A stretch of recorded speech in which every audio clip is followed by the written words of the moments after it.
साथियों नमस्कार। साथियों, 8वां पे कमीशन के ऊपर सिर्फ पूर्व सैनिक ही नहीं, जो लाखों केंद्रीय कर्मचारी हैं वो भी नजर बना के बैठे हुए पल पल की खबरें ले रहे हैं। अब जो खबर आ रही है, केंद्रीय कर्मचारियों के बड़े संगठन ने केंद्र के करोड़ों कर्मचारियों को खुला पत्र लिखा है, साथ ही साथ राज्य में बैठे उनके पद अधिकारियों को भी पत्र लिखा है और पत्र लिखते हुए सरकार को भी एक चेतावनी के साथ में अपनी मांगे सरकार तक पहुंचाने की कोशिश की है। साथियों, अगर हम देखें कि जो 8वां वेतन आयोग की अगर कोई कर्मचारी सबसे ज्यादा चर्चा कर रहे हैं तो वो कर रहे हैं जो सिविल कर्मचारी हैं, जो उनके संगठन है सबसे ज्यादा। क्योंकि साथियों 1,20,00,000 के करीब केंद्रीय कर्मचारी और पेंशनर हैं। अगर इनमें से जो सेनाओं के सर्विस पर्सन हो गए और पूर्व सैनिक हो गए तो तकरीबन 45 लाख के करीब बैठेगी स्टैंड।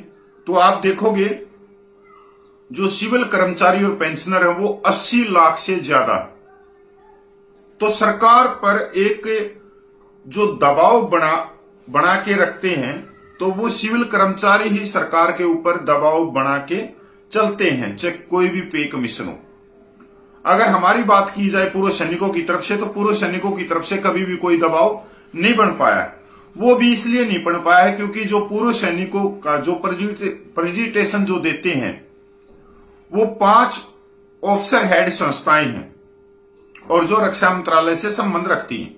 तो हमारी जो स्थिति रही पिछले पे कमीशनों में, हम सिर्फ दरी और कुर्सी बिछाने तक सीमित रह गए, या सिर्फ हमने भाषणों में ये सुना उन बड़े बड़े जो पूर्व सैनिकों के लीडर थे कि मेरा जवान मेरी सैनिक विधवा माता बहनें, अगर कुछ मिलेगा तो इनको मिलेगा, पर हमारे को आज तक तो कुछ मिला नहीं। पर हाँ, हमने जब पुराने जो पे कमीशन है अगर हम उनको देखते हैं तो पे कमीशनों को रोक दिया गया या उनको स्वीकार नहीं किया गया, और कुछ समय के बाद में उनको स्वीकार कर लिया, जिससे उसका फिटमेंट फैक्टर बढ़ गया, 2.81 हो गया, मिलिट्री सर्विस पे बढ़ गई, डिसेबिलिटी पेंशन बढ़ गई, ये हो गया। तो आने वाले 8वां पे कमीशन में भी ऐसी ही बात होगी। पर हम बात करेंगे आज सिर्फ जो केंद्रीय कर्मचारी जो सिविलियन है उनके बारे में और उनके संगठन के बारे में कि किस तरह का वो दबाव सरकार पे डाल रहे हैं। इससे साथियों सिर्फ एक केंद्रीय कर्मचारी जो सिविल हैं उनको फायदा नहीं होगा, हमारे जैसे पूर्व सैनिकों को भी इससे फायदा होगा। और नजर तो देखो भाई बना के रखनी पड़ेगी। 10 साल में पे कमीशन बढ़ रहा है। हर व्यक्ति क्यों नौकरी करना चाहता है? क्योंकि उसको वेतन मिलेगा, उसको पेंशन मिलेगी, और उस वेतन और पेंशन से वो अपने घर परिवार का लालन पोषण करेगा। हम बच्चे को क्यों पढ़ा रहे हैं कि अच्छी सर्विस मिल जाए, अच्छा मिल जाए। तो वेतन, और जब ये बढ़ रही है तो 8वां वेतन आयोग के ऊपर हर एक कर्मचारी वर्ग की नजर भी है, क्योंकि उससे सीधा उसका फायदा जुड़ा हुआ है। तो साथियों, जो ये मांगे उठाई गई हैं केंद्रीय कर्मचारियों के संगठन के द्वारा, चाहे इसमें 8वें वेतन आयोग में फिटमेंट फैक्टर एक सम्मान की बात हो, चाहे 18 महीने का डीए एरियर की बात हो, चाहे 50% डीए मर्ज की बात हो, चाहे ओल्ड पेंशन की बात हो, चाहे कम्यूटेशन को 12 साल करने की बात हो, इन्होंने हर एक मुद्दे को उठाया। तो हम पूरी खबर के ऊपर चलते हैं, किसने ये लेटर लिखा है। Confederation of central government employees and workers ने 7 मार्च को अपने सभी सदस्यों के लिए एक परिपत्र जारी किया है। इसमें उन मांगों के बारे में बताया गया जो सरकार की निष्क्रियता के कारण अभी तक अनसुलझी हैं। इन मांगों की खातिर कॉन्फेडरेशन लंबे समय तक आंदोलन करता रहा है। राष्ट्रीय कार्यकारी समिति के निर्णयों के मुताबिक सदस्यों के बीच उक्त मांगों को पहुंचाने के लिए 10 और 11 मार्च को गेट सभा और आम सभा की बैठक आयोजित करने का निर्णय लिया गया। मतलब वो जो कल 10 तारीख थी उसके अंदर पूरे देश में उनकी ऑनलाइन या दूसरी जगह पे मीटिंग हुई है और मीटिंग से उन्होंने सरकार को एक तरह से चेतावनी भी दी कि हमारी ये मांगे हैं केंद्रीय कर्मचारियों की। कॉन्फेडरेशन के महासचिव द्वारा जारी पत्र के अनुसार मांगों के चार्टर में 8वें केंद्रीय वेतन आयोग के लिए एक समिति की तत्काल स्थापना करना, पुरानी पेंशन योजना की बहाली, कोरोना काल के दौरान रोके गए महंगाई भत्ते को जारी करना, अनुकंपा नियुक्तियों पर सीलिंग को हटाना, रिक्त पदों को भरना और संघों के लोकतांत्रिक कामकाज को सुनिश्चित करना आदि मांगे शामिल है। यह पत्र कॉन्फेडरेशन के पदाधिकारी, नेशनल एग्जीक्यूटिव मेंबर, राज्यों की सीओसी के महासचिव और सभी संबंध संगठनों के कार्यकारी पदाधिकारियों को भी भेजा गया है।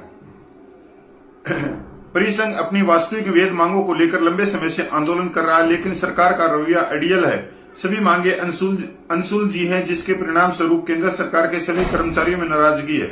मांगों के इस चार्टर में कहा गया कि एनसी जेसीएम द्वारा जो सुझाव विचार दिए गए हैं उन्हें 8वें वेतन आयोग को इस अंतरम शर्तों में शामिल किया जाए। एनपीएस यूपीएस को खत्म किया जाए, सभी कर्मचारियों के लिए ओपीएस बहाल किया जाए, कोविड महामारी के दौरान कर्मचारी और पेंशन भोगियों को रोके गए डीए डीआर की 3 किस्तें जारी की जाए, पेंशन के कम्यूटेड हिस्से को 15 साल की बजाय 12 साल बाद बहाल किया जाए, अनुकंपा नियुक्ति पर लगाई गई 5% की सीलिंग को हटाया जाए, सभी मामलों में मृत कर्मचारी के बच्चों आश्रितों को अनुकंपा की नियुक्ति दी जाए, तमाम विभागों में सभी कैडर के रिक्त पदों को भरा जाए, सरकारी विभागों में आउटसोर्सिंग और नियमीकरण को रोका जाए और 8वें वेतन आयोग में फिटमेंट फैक्टर एक समान होना चाहिए कि अलग अलग फिटमेंट फैक्टर जो 7 पे कमीशन में लेके आए वो ना हो के और 2.86 से किसी भी तरह से कम फिटमेंट फैक्टर नहीं होना चाहिए।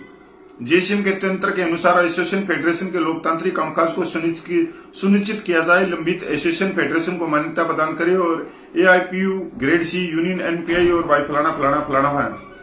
केंद्र सरकार ने गत माह कर्मचारियों के स्वच्छ मंच नेशनल काउंसिल जेसीएम से 8वें वेतन आयोग के गठन के लिए संतरम की शर्तें मांगी थी, जिसके बाद 10 फरवरी को कर्मचारियों के राष्ट्रीय परिषद जेसीएम की स्थायी समिति की बैठक आयोजित की गई। बैठक की अध्यक्षता डीओपीटी सचिव ने की थी। इसमें 8वें वेतन आयोग के गठन के संदर्भ की शर्तों पर चर्चा की गई थी। कर्मचारी पक्ष की तरफ से कहा गया कि मौजूदा परिस्थितियों में परिभाषित और गैर अंशदायी पुरानी पेंशन योजना की जरूरत है। अन्य सुझाव के साथ ही इस मांग को भी प्रमुखता से 8वें वेतन आयोग की संतरम की शर्तों का हिस्सा बनाया जाए। और भाई अन्य मांगों में विभिन्न श्रेणियों के कर्मचारियों का वेतन बढ़ते, अन्य लाभ सुविधाएं सेवानिवृत्ति से जुड़े जैसे पेंशन, ग्रेजुएटी, अन्य टर्मिनल लाभ आदि की मौजूदा संरचना की जांच करना आदि शामिल है। जेसीएम की तरफ से सरकार को जो सुझाव दिए गए उसमें केंद्र सरकार के कर्मचारी, औद्योगिक और गैर औद्योगिक दोनों शामिल है। इसके अलावा अखिल भारतीय सेवा से संबंधित कार्मिक, रक्षा बलों और अर्धसैनिक बलों के कार्मिक, डाक विभाग से संबंधित कार्मिक, केंद्र शासित प्रदेशों के कार्मिक, भारतीय लेखा परीक्षा और अलग अलग महकमों के सब के लिए इन्होंने प्रस्ताव दिए हैं। 8वें सीपीसी को गैर व्यवहार्य वेतनमान जैसे लेवल 1 को लेवल 2 के साथ और लेवल 3 और लेवल 4 और लेवल 5 को लेवल 6 के साथ विलय करने में विचार करना चाहिए। एमएसीपी योजना में मौजूदा विसंगतियों पर विचार करना और पदोन्नति पदाक्रम में बहुत परिभाषित पदानुक्रमित संरचना एसपी के साथ सेवा में न्यूनतम 5 पदोन्नति की सिफारिशें करना, इसे भी संदर्भ की शर्तों में शामिल करे। केंद्र सरकार के कर्मचारियों को और पेंशन भोगियों को तुरंत मंजूर की जाने वाली अंतरिम राहत का निदान, इस पर विचार किया जाए। वेतन और पेंशन के साथ विलय किए जाने वाले महंगाई भत्ते, महंगाई राहत का प्रतिशत तुरंत निर्धारित हो। 7वीं सीपीसी की विभिन्न विसंगतियों को निपटाने के लिए जिन्हें कर्मचारी पक्ष द्वारा विसंगति समिति की बैठकों और जेसीएम बैठकों में उठाया गया है, सत्रम सत्र में इनके समाधान पर विचार किया जाए। जेसीएम सदस्यों ने इसे जरूरी विषय बताया है। भाई सारे के सारे पॉइंट जो इन्होंने केंद्र सरकार को भेजे हैं और केंद्र सरकार को कहा है कि ये हमारी जायज मांगे हैं। अब मैं आप लोगों को बताना चाहता हूं, ये सारे के सारे जो पॉइंट केंद्रीय कर्मचारियों के संगठनों ने भेजा है, ये हमारे भी हैं। ये कि ये सेम चीजें जो पूर्व सैनिक है, चाहे कम्यूटेशन की बात हो, चाहे 8वें वेतन के फिटमेंट फैक्टर की बात हो, चाहे फिटमेंट फैक्टर के एक सम्मान की बात हो, चाहे दूसरी चीजों की बात हो, सारी की सारी हमारे से जुड़ी हुई।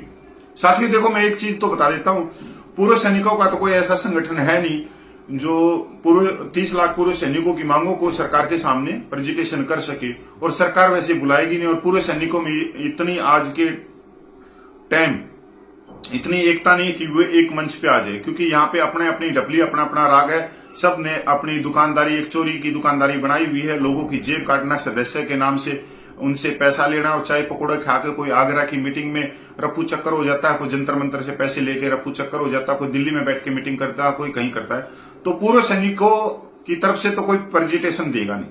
हाँ, जो ऑफिसर हेड संस्थाएं हैं भाई उनकी संस्थाएं हैं, वो खुद उसके चेयरमैन है, प्रधान है, तो अफसरों की ज्यादातर मांगे 8वें वेतन आयोग में पूरी हो जाएंगी। अब जो 30 लाख पूर्व सैनिक हैं, उनकी जो मिलिट्री सर्विस पे डिसेबिलिटी पेंशन है, उनका तो मैं कुछ कह नहीं सकता, पर हाँ मेरे को इतना पता है कि मिलिट्री सर्विस पे और डिसेबिलिटी पेंशन के जो स्लेब सिस्टम आएंगे वो 3 आएंगे अब की बार। जैसे मिलिट्री सर्विस पे पहले 2 हिस्सों मिलती है, सिपाही से लेके सूबेदार मेजर तक 5200 रुपये और ऑफिसर को 15,500 रुपये। तो अब की बार एक बीच में लिया जाएगा जेसीओ रैंक के लिए अलग मिलिट्री सर्विस पे, और ऐसे ही डिसेबिलिटी पेंशन। तो जेसीओ को हो सकता है कि अब की बार 2 चीजों से थोड़ी बढ़ोतरी मिलेगी और किसी भी प्रकार से पूर्व सैनिकों की आवाज भारत सरकार तक नहीं जाएगी। और अब हमने जितना भी देखना है वो केंद्रीय कर्मचारियों के जो बड़े संगठन है उन्हीं को देखना है, वो क्या कर रहे हैं, क्या क्या उनकी मांगे हैं और किस तरह से वो सरकार पे दबाव बना रहे हैं। क्योंकि अगर उनका दबाव कामयाब रहा तो यकीन मानना फिर पूर्व सैनिकों को भी कुछ ना कुछ 8वें वेतन आयोग में फायदा होगा। तो ये बड़ी खबर है, कहीं आप इसको छोटी खबर लगाओ कि ऐसा पूरे देश की मीटिंग करना और सभी राज्यों में करना बहुत बड़ी बात है, क्योंकि छोटे मोटे संगठन नहीं है। पूर्व सैनिकों के संगठन क्या है, कोई मेरे हिसाब से तो ऐसा कोई संगठन नहीं है कि एक ही समय पे पूरे देश में मीटिंग कर सके, पूरे देश में सारी जगह कोई सरकार तक अपना मैसेज दे दे या कोई पत्र दे दे, ऐसा नहीं है। तो सीधी सी बात है, केंद्रीय कर्मचारियों के बड़े संगठन उन पे नजर बना के रखो और वही आप लोगों का कुछ दिलाएंगे, नहीं तो अन्यथा और तो कोई हमारे को दिख नहीं रहा। पर 8वें वेतन आयोग पर भी नजर बनानी जरूरी है, क्योंकि 10 साल में पे पेंशन की बात आ रही है। पे पेंशन सीधा हमारे से ताल्लुक रखता है। अगर 2 पैसा बढ़ेगा तो सीधी सी बात है सारी चीजों में सुविधाएं बढ़ेंगी, हमारे घर में बहुत सारी चीजें भी आएंगी उसके साथ साथ में। तो जय हिंद, वंदे मातरम, जय भारत।